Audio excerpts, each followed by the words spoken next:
홀로 남은 아내, 가족을 지켜낸 이야기. 여보, 나 이제 못 살겠어. 짐 싸서 나갈게. 새벽 5시. 침실 불이 켜지고 남편이 옷장 문을 열었다. 나는 잠에서 깨 멍하니 그를 바라봤다. 뭐라고?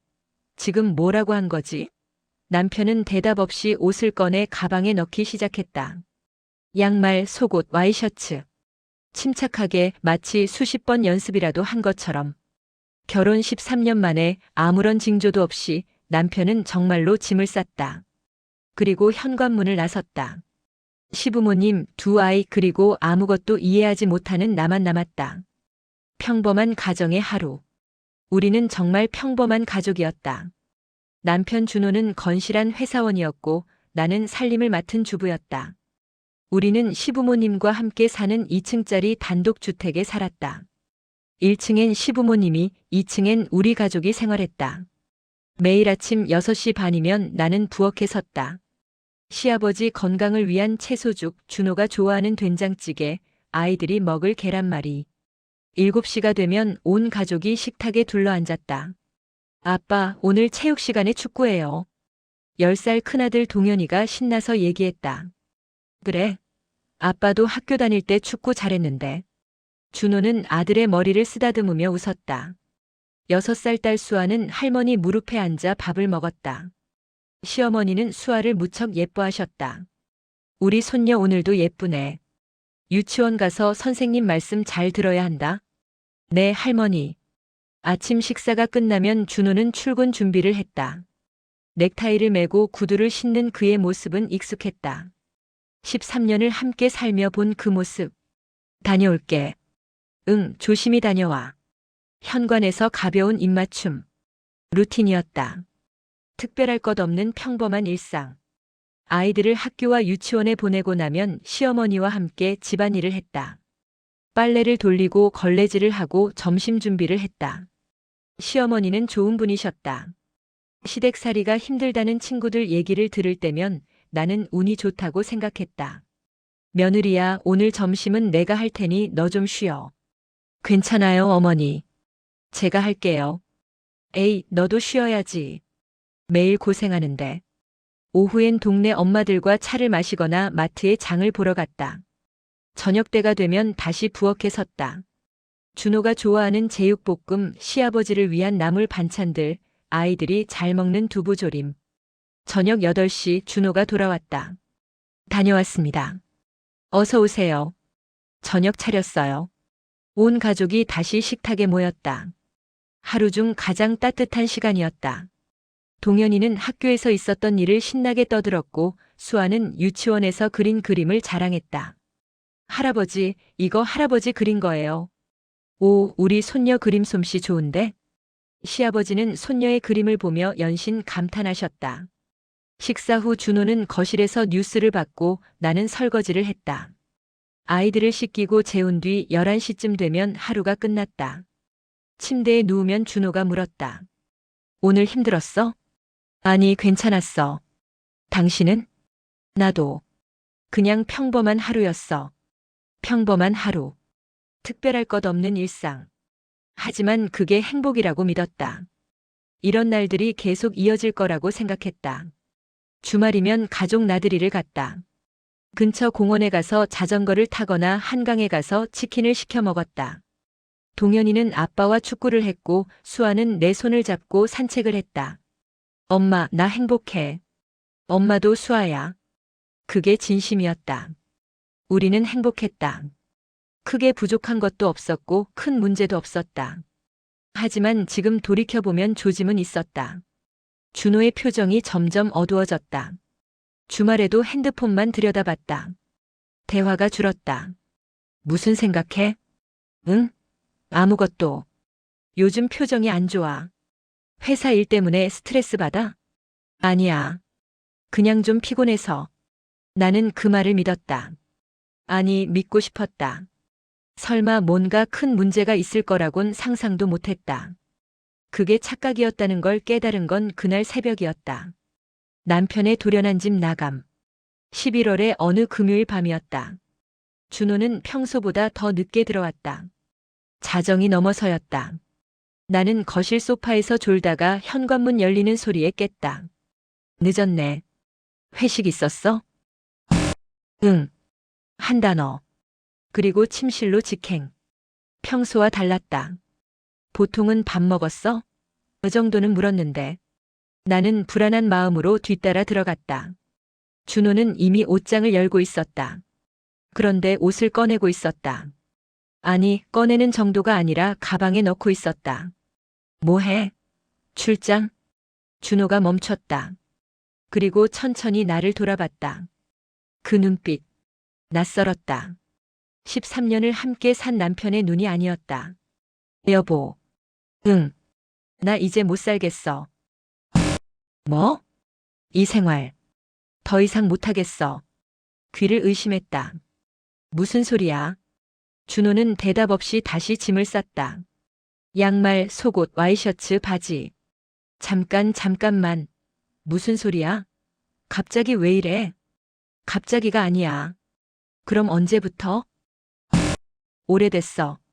오래됐다고? 얼마나? 나는 그의 팔을 붙잡았다. 준호야, 제발 얘기 좀 해봐. 뭐가 문제야? 내가 뭘 잘못했어? 당신 잘못 아니야. 그럼 뭔데? 목소리가 커졌다. 준호가 입술에 손가락을 갖다 댔다. 애들 깬다. 부모님도. 지금 그게 중요해? 당신 지금 나가려는 거잖아. 미안해. 미안하다고? 그게 끝이야? 애들은? 부모님은? 나는? 준호는 대답하지 않았다. 그저 묵묵히 짐을 쌌다. 나는 다리에 힘이 풀려 침대에 주저앉았다. 준호야. 제발. 우리 좀 얘기해보자. 문제가 뭔지 말해줘. 같이 해결할 수 있잖아. 해결할 수 없어. 왜? 나 자신이 문제거든. 무슨 소리인지 이해할 수 없었다. 준호는 가방 지퍼를 닫았다. 그리고 침대 위에 봉투를 하나 놓았다. 당분간 생활비. 통장이랑 카드. 당분간이 얼마나 오랜데? 모르겠어. 언제 돌아올 건데? 모르겠어. 나는 그의 앞을 막아섰다. 안 돼. 못 가. 애들한테 뭐라고 할 건데? 부모님한테는? 미안해. 정말 미안해. 그는 나를 조심스럽게 밀어냈다. 힘으로 밀친 게 아니었지만 나는 비켜설 수밖에 없었다. 새벽 5시 반. 현관문이 닫혔다. 차 시동 소리가 들렸다. 그리고 멀어졌다. 나는 현관에 주저앉았다. 이게 현실인가? 꿈인가? 뺨을 꼬집어 봤다. 아팠다. 현실이었다. 아내의 혼란과 충격. 손이 떨렸다. 온몸이 떨렸다. 호흡이 가빠졌다. 심장이 터질 것 같았다. 침실로 돌아가 봉투를 열었다. 현금 300만 원, 통장 카드, 그리고 짧은 메모. 미안해. 나쁜 남편이고 나쁜 아빠야. 애들한테 아빠 출장 갔다고 해줘. 당분간 연락 안 될 거야. 당분간? 얼마나? 일주일? 한 달? 1년? 핸드폰을 집어들었다. 준호에게 전화를 걸었다. 1번, 2번, 3번, 10번. 받지 않았다. 문자를 보냈다. 제발 전화 좀 받아. 우리 얘기하자. 이러지 마. 읽음 표시도 뜨지 않았다. 나는 바닥에 주저앉아 울었다. 소리를 죽여서 울었다. 베개에 얼굴을 파묻고 울었다. 왜? 왜 갑자기? 내가 뭘 잘못한 거야? 머릿속이 복잡했다. 수많은 생각이 스쳐 지나갔다. 혹시 다른 여자? 아니야, 그럴 리 없어. 회사에서 문제? 돈 문제? 도박? 빙? 하지만 아무것도 확실한 게 없었다. 준호는 그 어떤 설명도 하지 않았다. 시계를 봤다. 6시 반. 곧 시부모님이 일어나실 시간이었다. 아이들도 깨울 시간이었다. 나는 황급히 세수를 했다. 거울을 봤다. 눈이 퉁퉁 부어 있었다. 찬물로 여러 번 씻었지만 부기는 가라앉지 않았다. 며느리 일어났니? 시어머니의 목소리. 네, 어머니. 지금 나갑니다. 거울을 다시 봤다. 최대한 평온한 표정을 지어봤다. 하지만 눈은 속일 수 없었다. 부엌으로 나갔다. 시어머니가 나를 보더니 깜짝 놀라셨다. 어머, 며느리 얼굴이 왜 그래? 어디 아파? 아니에요. 그냥 잠을 설쳐서요. 준호는? 그 질문에 숨이 막혔다. 아, 준호 오빠는? 출장 갔어요. 급하게. 출장? 어젯밤에? 네. 새벽에 급하게 전화 와서요. 거짓말이었다. 하지만 진실을 말할 수가 없었다. 아직은. 시아버지도 거실로 나오셨다. 준호 출장 갔다며? 언제 돌아와? 좀 걸릴 것 같아요. 얼마나? 아직 잘 모르겠어요. 시아버지가 이상하다는 표정으로 나를 쳐다보셨다. 뭔가 느끼신 것 같았다. 아이들을 깨웠다. 동현이가 눈을 비비며 일어났다. 엄마 아빠는? 아빠 출장 가셨어. 또? 지난주에도 갔었잖아. 지난주? 준호는 출장 간 적 없었는데. 동현이가 착각한 걸까? 이번엔 좀 멀리 가셔야 해서. 언제 와? 좀 오래 걸릴 거야. 동현이의 표정이 어두워졌다. 뭔가 느낀 것 같았다. 아이들은 예민하다. 아침 식사 시간. 텅 빈 준호의 자리. 모두가 그 자리를 쳐다봤다. 아빠 없으니까 허전하네. 수아가 말했다. 곧 올 거야. 하지만 나 자신도 확신할 수 없었다. 식사를 마치고 아이들을 학교와 유치원에 보냈다. 평소처럼 웃으며 손을 흔들었다. 하지만 아이들이 돌아서는 순간 얼굴이 무너졌다. 집으로 돌아왔다. 시부모님은 이미 눈치채신 것 같았다. 시어머니가 조심스레 물으셨다. 며느리야, 준호한테 무슨 일 있니? 나는 고개를 숙였다. 더 이상 숨길 수가 없었다. 어머니, 준호 오빠가. 목이 메었다. 말이 나오지 않았다. 왜? 무슨 일이야? 집을 나갔어요. 아이들과 시부모의 걱정 대응. 시어머니의 얼굴이 하얗게 질렸다. 뭐라고? 어젯밤에. 갑자기 짐 싸서 나갔어요. 시아버지가 벌떡 일어나셨다. 이 자식이. 탁자를 치셨다. 시어머니는 그 자리에서 주저앉으셨다. 왜? 왜 우리 아들이? 시어머니는 울기 시작하셨다. 나는 시어머니를 부축했다. 죄송합니다, 어머니. 제가 부족해서. 아니야. 시아버지가 소리치셨다. 며느리 잘못이 아니야. 그 자식이 잘못한 거지. 시아버지는 즉시 준호에게 전화를 거셨다. 하지만 받지 않았다. 문자를 보내셨다. 당장 전화해. 아버지다. 하지만 답이 없었다. 시어머니는 하루 종일 우셨다. 나는 시어머니 곁을 지켰다. 며느리야, 우리 어떡하면 좋아? 괜찮아요, 어머니. 제가 잘 해볼게요. 하지만 나 자신도 어떻게 해야 할지 몰랐다. 더 큰 문제는 아이들이었다. 동현이는 영리했다. 금방 눈치챘다. 사흘째 되던 날 동현이가 물었다. 엄마 아빠 진짜 출장 간 거 맞아? 응, 왜? 거짓말. 아빠가 전화도 안 하고 문자도 안 보내. 이상해. 바쁘신가 봐. 아니야. 뭔가 이상해. 엄마도 맨날 울고, 할머니도 우시고, 나는 할 말을 잃었다. 동현이는 내 손을 잡았다. 엄마 아빠 안 오는 거지? 동현아. 괜찮아. 나 다 알아. 친구 재민이 아빠도 집 나갔대. 재민이한테 들었어. 10살 아이가 이런 걸 알아야 하나?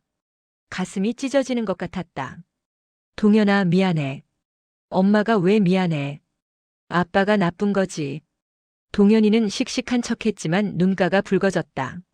나 이제 형아야. 내가 아빠 대신 할게. 수아도 돌보고 엄마도 도와줄게. 그 말에 나는 동현이를 꼭 안았다. 그리고 함께 울었다. 수아는 아직 어려서 상황을 잘 몰랐다. 그게 다행이었다. 엄마 아빠 언제 와? 곧 올 거야. 아빠 보고 싶어. 엄마도. 매일 밤 수아는 아빠 얘기를 했다. 아빠가 읽어주던 동화책, 아빠와 놀던 기억들. 아빠가 나한테 뽀뽀해줬어. 나 아빠 좋아. 그 말을 들을 때마다 칼로 가슴을 도려내는 것 같았다. 시부모님도 힘들어하셨다. 특히 시어머니는 밤마다 우셨다. 내가 뭘 잘못했을까? 내가 애를 어떻게 키웠기에? 어머니 잘못 아니에요. 아니야. 분명 내 잘못이야. 내가 너무 강하게 키웠나? 아니면 너무 약하게 키웠나? 시어머니는 자책하셨다. 나는 시어머니를 위로했지만 나 자신도 위로가 필요했다. 시아버지는 분노하셨다. 내가 직접 찾아가서 끌고 올 거야. 어디 있는지도 모르는데요, 아버지. 회사에 가면 있잖아. 회사에도 안 나간대요. 휴직 신청했다고. 뭐? 준호는 회사에 한 달 휴직을 신청했다고 했다. 개인 사정이라고만 했다고. 시아버지는 더욱 화를 내셨다. 이 자식이 정말 책임감이라고는 없어. 하지만 화를 낸다고 해결될 일이 아니었다. 준호는 여전히 연락이 없었다. 경제적 정서적 부담 극복. 2주가 지났다. 준호가 남긴 돈이 바닥나기 시작했다. 통장을 확인했다. 잔액 450만 원. 한 달 생활비로 부족했다. 계산해봤다. 관리비, 식비, 아이들 학원비, 시부모님 병원비, 공과금. 최소 550만 원은 필요했다. 준호 월급이 들어오지 않으면 다음 달부터 문제였다. 나는 현실을 직시해야 했다. 일을 해야 했다. 하지만 13년간 전업주부로만 살았다. 할 수 있는 게 뭐가 있을까? 친구 미영이에게 전화했다. 미영아, 나 일자리 좀 알아봐 줄 수 있어? 갑자기 왜? 준호 오빠가. 응. 나갔어. 2주 전에. 헐. 미안해. 몰랐어. 괜찮아. 그것보다 내가 지금 당장 돈을 벌어야 해. 미영이는 여러 곳을 알아봐 줬다. 마트 계산원, 식당 서빙, 청소일. 하지만 어떤 일도 쉽지 않았다. 시간이 맞지 않거나 급여가 너무 적었다. 내가 요리 잘하잖아. 그거 살려보는 건 어때? 요리? 응. 반찬 가게 차리거나 아니면 도시락 배달이라든지. 희망이 보이는 것 같았다. 요리는 자신 있었다. 시어머니께 배운 전통 음식들, 아이들이 좋아하는 메뉴들. 시어머니께 조심스레 말씀드렸다. 어머니, 제가 반찬 만들어서 팔아볼까 해요. 반찬? 네. 온라인으로 주문받아서요. 집에서 할 수 있으니까. 시어머니는 잠시 생각하시더니 고개를 끄덕이셨다. 좋은 생각이야. 내가 도와줄게. 정말요? 그래. 애들은 내가 보고 요리는 같이 하자. 우리 힘 합치면 할 수 있어.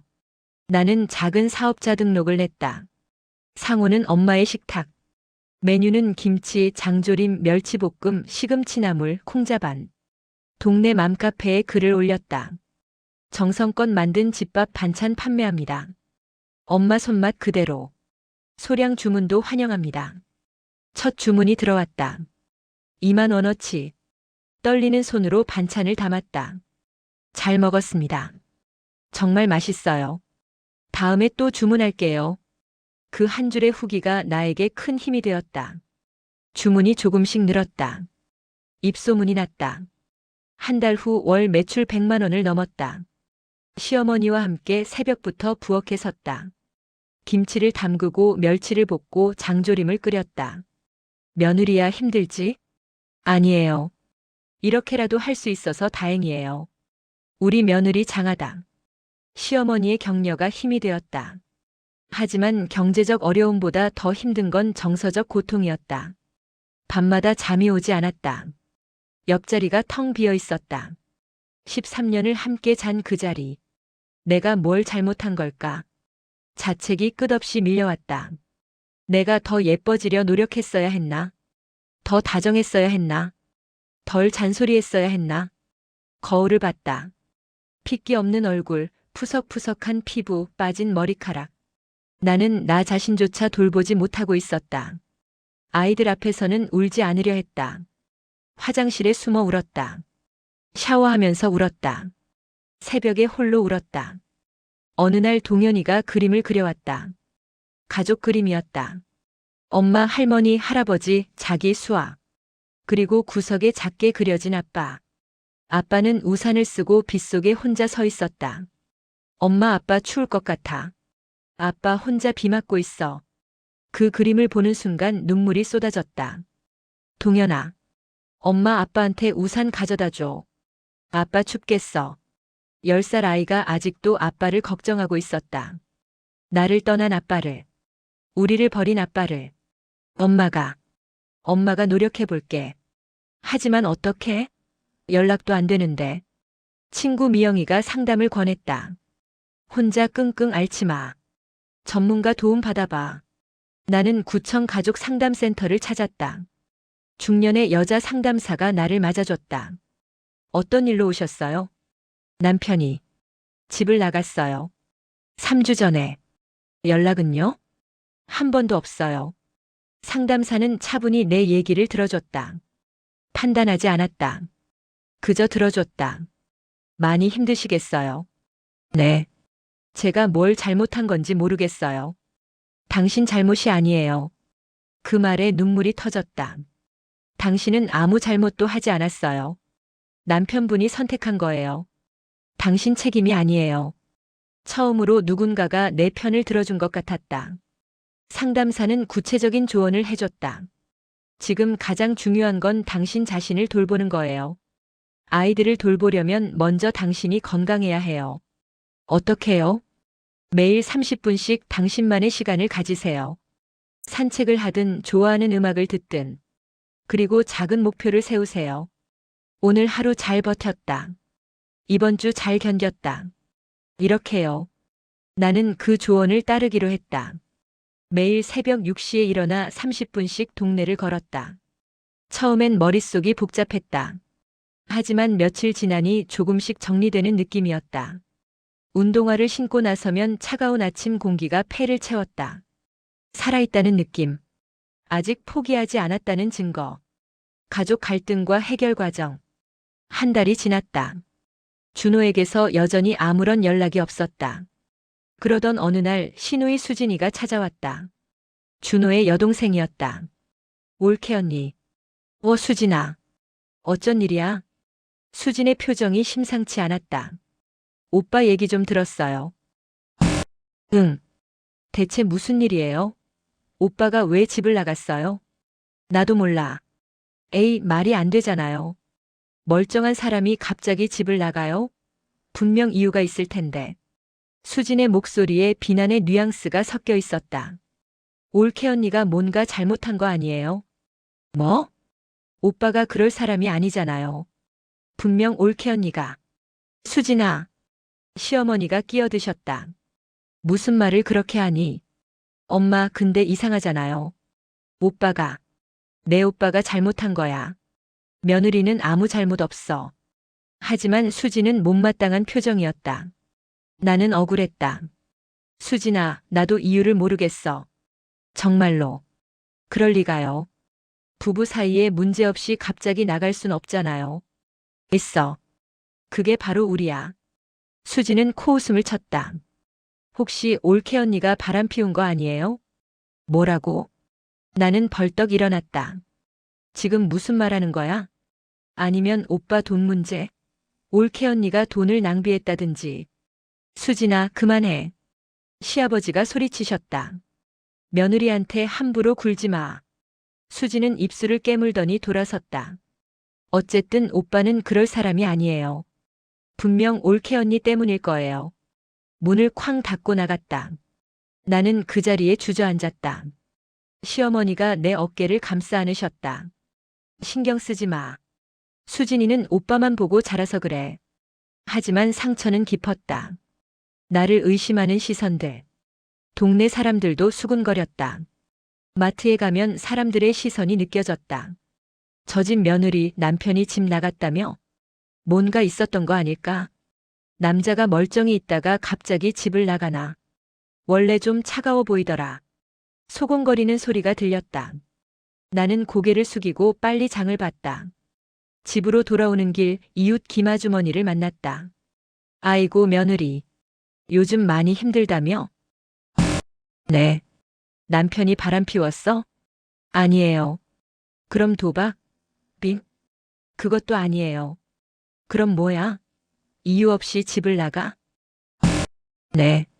김아주머니는 고개를 가웃거렸다. 이상하네. 뭔가 숨기는 거 아니야? 아니에요. 하지만 아무도 믿지 않았다. 모두가 내게 문제가 있다고 생각했다. 동현이도 학교에서 놀림을 받았다. 야, 동현아. 너네 아빠 집 나갔다며? 응. 너네 엄마가 아빠 때렸어? 그래서 도망간 거야? 아니야. 동현이는 친구와 싸웠다. 담임 선생님에게서 전화가 왔다. 어머니, 동현이가 요즘 친구들과 자주 다투는데요. 혹시 집에 무슨 일이? 네. 남편이 집을 나가서요. 아, 그렇군요. 동현이가 많이 힘들어하는 것 같아요. 상담 선생님과 얘기해 보시는 게 좋을 것 같습니다. 나는 학교 상담실을 찾았다. 상담 선생님은 동현이와 따로 면담을 했다. 동현이가 많이 불안해하네요. 아빠가 자기 때문에 떠난 거 아닌가 걱정하고 있어요. 뭐라고요? 자기가 말을 안 들어서 공부를 못해서 아빠가 싫어한 거 아닌가 하고요. 가슴이 무너졌다. 10살 아이가 이런 걸 혼자 짊어지고 있었다니. 집에 돌아와 동현이를 불렀다. 동현아, 아빠가 떠난 건 내 잘못이 아니야. 진짜? 응. 내 잘못도 아니고 수아 잘못도 아니고 엄마 잘못도 아니야. 그럼 누구 잘못이야? 아무도. 아빠가 그냥 힘들었던 거야. 동현이는 내 품에 안겼다. 엄마, 나 무서워. 뭐가? 아빠가 영영 안 올까봐. 아니면 엄마도 떠날까봐. 나는 동현이를 꼭 안았다. 엄마는 절대 안 떠나. 절대. 알았지? 약속해? 약속해. 그날 밤 나는 결심했다. 더 이상 흔들리지 않겠다고. 아이들을 위해서라도. 주변 도움과 지원받기. 가장 큰 힘이 된 건 이웃들이었다. 특히 같은 동네에 사는 박 선생님. 박 선생님은 70대 할머니셨는데 혼자서 세 자녀를 키우신 분이었다.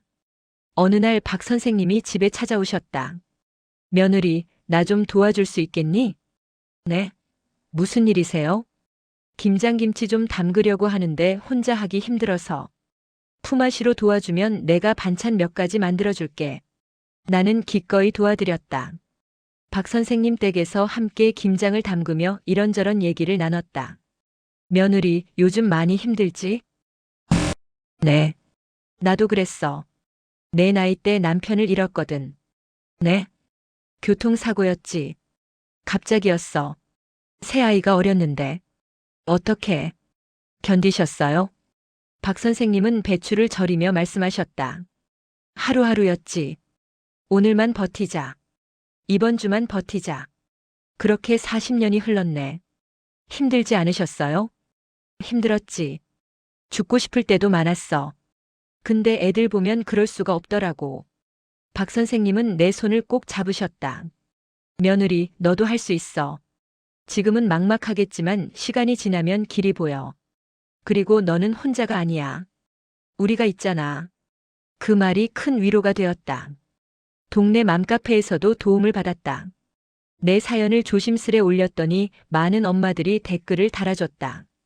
저도 비슷한 경험 있어요. 힘내세요. 아이들 픽업 도와드릴게요. 언제든 연락 주세요. 반찬 몇 가지 만들어서 갖다 드릴게요. 혹시 필요하시면 아이들 봐드릴 수도 있어요. 따뜻한 말들이 쏟아졌다. 사람들의 선의가 존재한다는 걸 실감했다. 실제로 옆집 은희 언니가 동현이와 수아를 종종 봐줬다. 언니 회사 가야 하는데 괜찮아? 괜찮아. 우리 애들이랑 같이 놀면 되지. 신경 쓰지 마. 덕분에 나는 반찬 주문을 더 많이 받을 수 있었다. 시장 반찬 가게 사장님도 도움을 주셨다. 아주머니, 요즘 장사 잘 되시네요? 네, 그런 편이에요. 우리 가게에서 아주머니 반찬 받아서 팔면 어때요?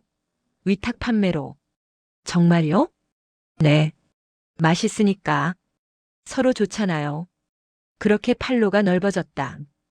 월 수입이 200만 원을 넘어섰다. 법률 상담도 받았다. 혹시 모를 상황에 대비하기 위해서였다. 남편분이 생활비를 보내지 않으면 악의적 유기로 볼 수 있습니다. 그럼요? 법적 조치를 취할 수 있어요. 양육비 청구, 재산 분할 청구 등. 이혼은요? 배우자가 정당한 이유 없이 악의로 다른 배우자를 유기한 경우 이혼 사유가 됩니다. 하지만 나는 아직 이혼을 결심하지 못했다. 13년의 세월이 쉽게 지워지지 않았다. 상담센터에도 꾸준히 다녔다. 상담사는 매번 나를 격려해줬다. 많이 좋아지셨어요. 그래요? 네. 처음 오셨을 때보다 표정이 훨씬 밝아지셨어요. 그런가요? 네. 당신은 잘하고 계세요. 계속 이렇게 하시면 돼요. 그 말들이 힘이 되었다. 교회 언니들도 도움을 줬다. 나는 교회를 열심히 다니는 편은 아니었지만 이 시기에는 교회가 큰 위안이 되었다. 자매님 힘내세요. 기도하고 있습니다. 필요한 거 있으면 언제든 말씀하세요. 우리가 다 함께 있잖아요. 사람들의 선의. 그게 나를 지탱해줬다. 홀로 가족 지키기 결심. 2달째 되던 날 준호에게서 문자가 왔다. 미안해. 정말 미안해. 나 많이 아팠어. 정신적으로. 지금 상담받고 있어. 조금 나아지면 연락할게. 나는 핸드폰을 한참 들여다봤다. 2달 만에 온 연락이 고작 이건? 화가 났다. 분노가 치밀어 올랐다. 그동안 우리가 얼마나 힘들었는데. 아이들이 얼마나 아빠를 기다렸는데. 하지만 동시에 안도감도 들었다. 적어도 살아는 있구나. 정신적으로 아팠다니 그게 무슨 뜻일까? 답장을 보낼까 말까 고민했다. 그리고 짧게 썼다. 우리는 잘 지내고 있어요. 치료 잘 받으세요. 더 이상 애타게 기다리지 않기로 했다. 준호가 돌아오든 안 오든 우리 삶은 계속되니까. 그날 밤 나는 아이들을 앞에 앉혔다.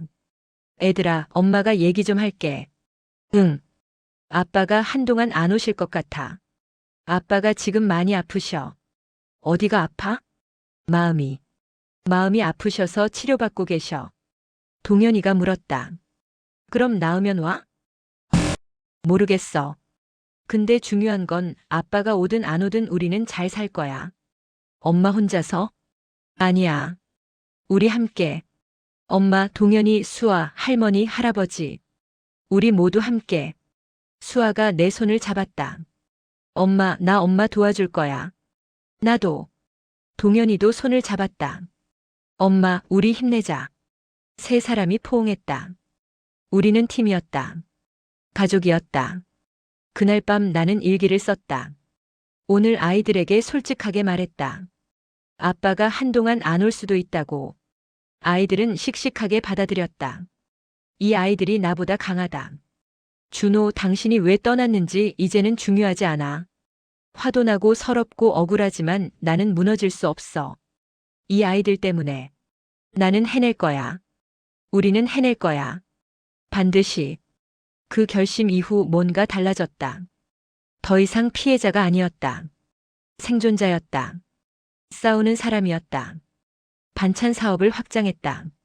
메뉴를 더 늘렸다. 갈비찜, 잡채, 불고기, 떡볶이, 도시락까지. 주문이 폭주했다. 혼자서는 감당이 안 됐다. 시어머니와 함께해도 벅찼다. 며느리야, 사람 1명 고용하는 게 어때? 그래도 될까요? 당연하지. 이제 제법 사업이 커졌잖아.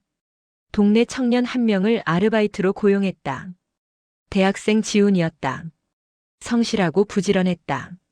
사장님, 주문 또 들어왔어요. 네, 준비할게요. 사장님. 그 호칭이 어색하면서도 뿌듯했다. 월 수입이 300만 원을 넘어섰다. 넉넉하진 않았지만 우리가 살아가기엔 충분했다. 아이들도 변했다. 동현이는 더 씩씩해졌다. 집안일을 도왔다. 설거지, 청소, 수아 돌보기. 엄마, 내가 할게. 엄마 피곤하잖아. 고마워, 동현아. 괜찮아. 나 이제 컸어. 수아도 의젓해졌다. 엄마, 나 혼자 옷도 입을 수 있어. 양치도 혼자 해. 우리 수아 다 컸네. 응. 나 이제 언니야. 시부모님도 힘을 보태셨다. 시아버지는 매일 장을 보러 다니셨고 시어머니는 나와 함께 부엌에 섰다. 며느리야, 우리 며느리 덕분에 이 집이 살았어. 무슨 말씀을요? 어머니, 아버지가 계셔서 제가 버틸 수 있었어요. 아니야. 내가 대단한 거야. 정말 대단해. 우리는 하나의 팀이 되었다. 준호가 없어도 우리는 가족이었다. 아니, 어쩌면 더 단단한 가족이 되었는지도 몰랐다. 안정된 가족과 아내의 결단. 석 달이 지났다. 겨울이 왔다. 크리스마스가 다가왔다. 엄마, 크리스마스에 아빠와? 수아가 물었다. 모르겠어. 안 오면 어떡해? 우리끼리 해. 그래도 재밌을 거야. 크리스마스 이브. 준호는 오지 않았다. 하지만 우리는 즐겁게 보냈다. 작은 트리를 꾸미고 케이크를 먹었다. 시아버지는 산타클로스 모자를 쓰시고 아이들을 웃겼다. 호호호. 산타 할아버지다. 할아버지 산타 아니야. 수염도 없잖아. 웃음소리가 집안을 가득 채웠다. 선물 교환 시간.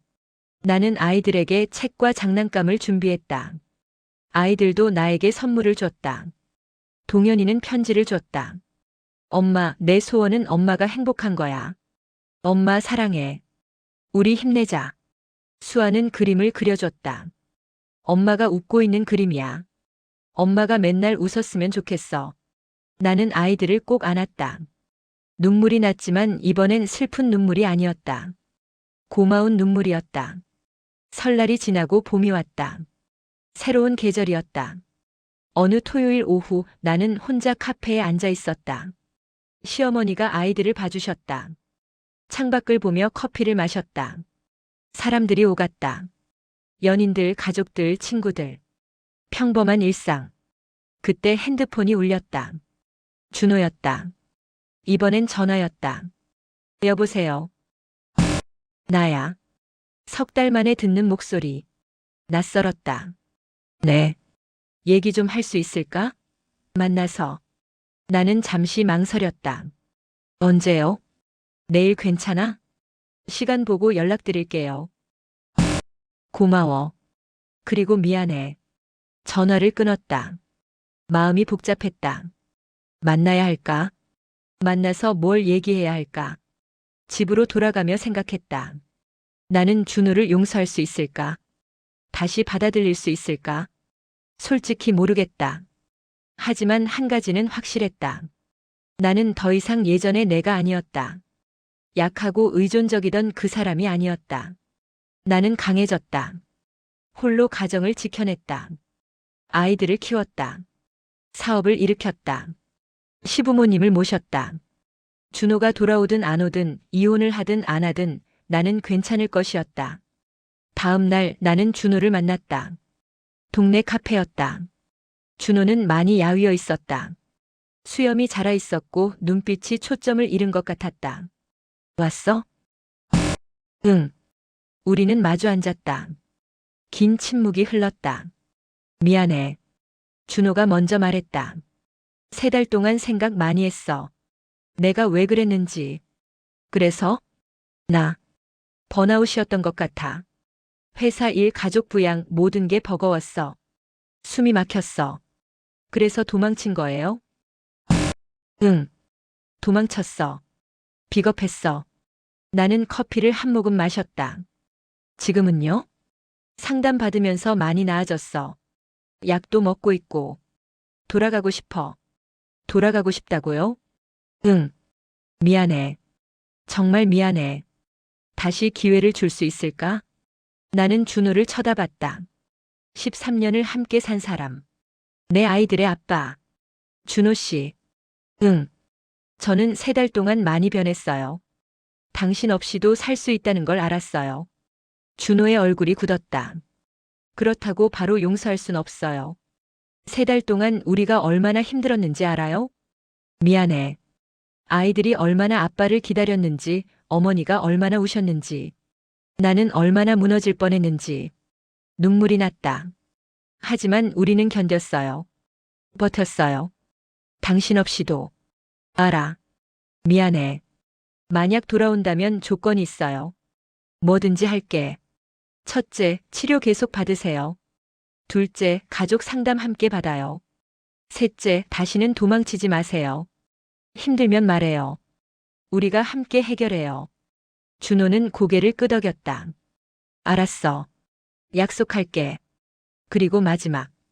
당장은 안 돼요. 시간이 필요해요. 아이들도 부모님도 나도. 얼마나? 모르겠어요. 당신이 3달 동안 생각했던 것처럼 나도 생각할 시간이 필요해요. 준호는 실망한 표정을 지었지만 고개를 끄덕였다. 알았어. 기다릴게. 일주일에 한 번씩 만나요. 아이들과. 그렇게 천천히 다시 시작해봐요. 우리가 다시 가족이 될 수 있을지. 고마워. 정말 고마워. 카페를 나서며 나는 한숨을 쉬었다. 가슴이 답답했지만 후련하기도 했다. 집으로 돌아가는 길 꽃집에 들렀다. 노란 프리지아 한 다발을 샀다. 나를 위한 선물이었다. 현관문을 열자 아이들이 달려왔다. 엄마, 엄마 어디 갔었어? 잠깐 볼 일 있어서. 엄마 잘 있었어? 응. 할머니랑 쿠키 만들었어. 거실에는 시부모님이 계셨다. 시어머니가 조심스레 물으셨다. 며느리야, 준호 만났니? 네, 어머니. 어땠어? 돌아오고 싶대요. 시어머니의 눈이 반짝였다. 그럼 천천히 생각해 볼 거예요. 서두르지 않을 거예요. 시아버지가 고개를 끄덕이셨다. 잘 생각했어. 며느리 결정을 따를게. 감사합니다, 아버지. 저녁 식사 시간. 식탁에는 여전히 빈자리가 하나 있었다. 하지만 우리는 행복하게 밥을 먹었다. 동현이가 학교 얘기를 했고 수아는 유치원에서 배운 노래를 불렀다. 시아버지는 신문을 보시다가 가끔 웃으셨고 시어머니는 반찬을 더 권하셨다. 우리 손녀 많이 먹어야 해. 할머니, 나 많이 먹었어. 평범한 저녁 풍경. 하지만 이제는 이게 소중하다는 걸 알았다. 저녁 식사 후 나는 동현이와 수아를 불렀다. 애들아, 엄마가 얘기 좀 할게. 응? 오늘 아빠 만났어. 두 아이의 눈이 커졌다. 진짜? 아빠 어땠어? 많이 아프셨대.